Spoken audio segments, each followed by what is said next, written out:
What do we need to document? What do we need to put into place so that this conversation that fashion has continually at some point can be seen as fluid, that it's a fluid Right. conversation. Yeah. And remember, WWD is looking at fashion as a business, but watching the zeitgeist that is evolving around it. And so you might think, why would they have covered that? Well, it's natural that they would have covered it because it has everything to do with who they become, who they will become as the fashion Bible Mhm. station Mhm. that is fashion from all sides. Yeah. I love it. I love it. And so many things. Like again, anytime I have a conversation with you, my head is a swirling. Um, and the site here, yeah, entrepreneurship has always been, and innovation has been part of the Black community, and around fashion, it has been an important part of it.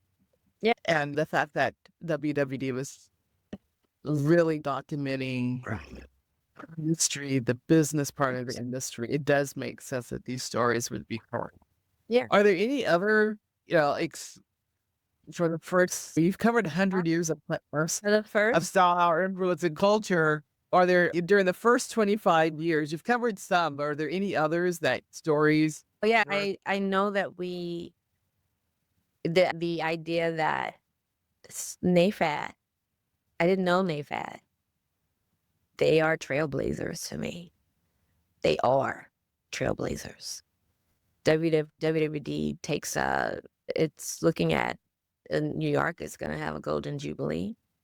The idea that fashion, we're just coming through World War II by the end of that gap. And you also see during that timeline in the 30s where Black people are, what's happening in the conversation, the difficulties of a Broadway ingenue. I don't assume who it might have been, but I would consider that would have been Ethel Waters that couldn't even go to a store and try on a corset, or that they tell the story of that.